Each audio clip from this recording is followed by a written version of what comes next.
जरूर से काम करते हैं, लेकिन हाँ, जो सारा का सारा हमारा इस बार दारोमदार था वो हमारा गुजरात चुनाव के ऊपर था। गुजरात चुनाव में हम लोगों ने अपनी जी जान लगा रखी थी और गुजरात चुनाव के बीच में ही एमसीडी के भी चुनाव डिक्लेयर हो गए थे, तो हम लोगों का फोकस एमसीडी और गुजरात में रहा, तो कहीं हिमाचल पे हम उतना ध्यान दे नहीं पाए। हिमाचल पे इतना ध्यान नहीं दे पाए आप, और यही वजह है। इसका कारण आप ये बता रहे हैं कि अभी तक खाता भी खुलता हुआ नहीं नजर आ रहा आम आदमी पार्टी का।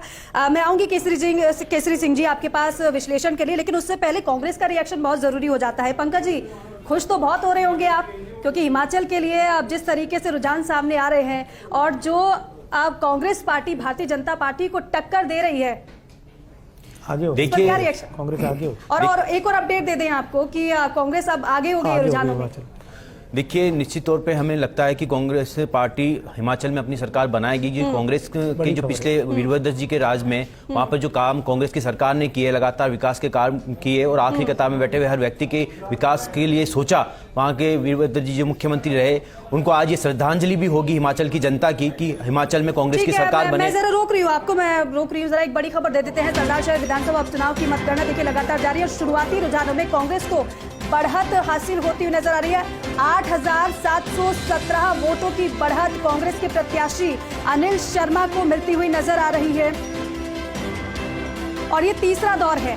देखिए, पहले दौर का और दूसरे दौर का रुझान हमने आपको बताया, लेकिन तीसरे दौर का रुझान ये बयां कर रहा है कि 8,717 वोटों की बढ़त कांग्रेस प्रत्याशी अनिल शर्मा को मिल रही है। और जो जिस तरीके से अनुमान हम लगा रहे हैं लगातार कि अभी तो ये लीड बढ़ेगी, तो एक तरीके से हम देखें तो यहाँ पर कांग्रेस पार्टी को उस उम्मीद के मुताबिक ही वोट मिलते हुए नजर आ रहे हैं, जो उम्मीद कहीं ना कहीं कांग्रेस पार्टी ने कहीं ना कहीं उम्मीद की। तो और यहाँ बिल्कुल सही कह रहे हैं योगेश जी, अब एक तरफा चुनाव यहाँ पर ये नजर आ रहा है। आप अपनी बात पूरी करिएगा।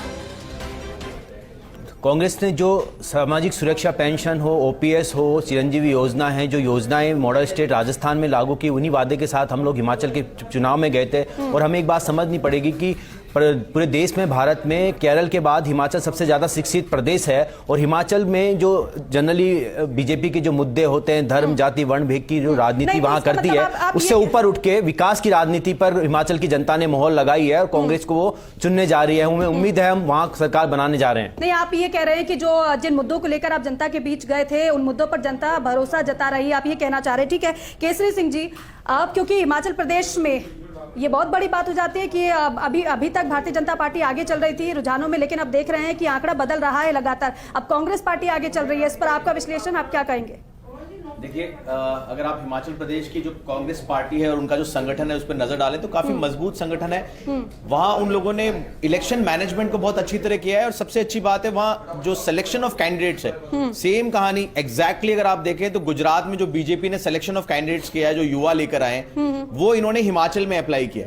पूरी चीजें मैं वहां गोकुल बुटेल को जानता हूँ। गुजरात में केजरी जी, आपसे एक सवाल है कि जिस तरह टिकट काटे भारतीय जनता पार्टी ने, वहां करीब 38 टिकट काटे, बड़े नेताओं के काटे, मुझे लगता है वो बीजेपी के लिए प्लस फैक्टर रहा गुजरात। एग्जैक्टली, मैं आपको इस बात में थोड़ा सा डिटेल में जाएंगे, आप मुझे 1 मिनट का समय दीजिएगा।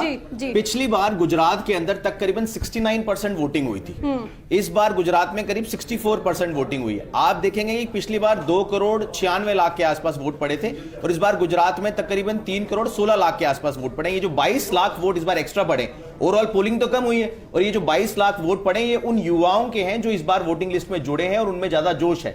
बीजेपी ने इसी चीज को नजर रखते हुए, और दूसरी तरफ बीजेपी को पता था कि मेरे पास एक कहते हैं ना, एक बी फैक्टर या सी फैक्टर भी साथ साथ चल रहा था, तो करीब 100 युवाओं के चेहरे जो लाए हैं, और ये जो बी फैक्टर और सी फैक्टर है वो उसके कारण बीजेपी एक क्लीन स्वीप ले पाई।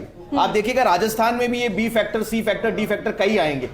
अगर चेहरे नहीं बदले जाएंगे तो राजस्थान में भी ये इंपैक्ट आएगा। हिमाचल प्रदेश में ये सेम फॉर्मूला कांग्रेस ने लगाया।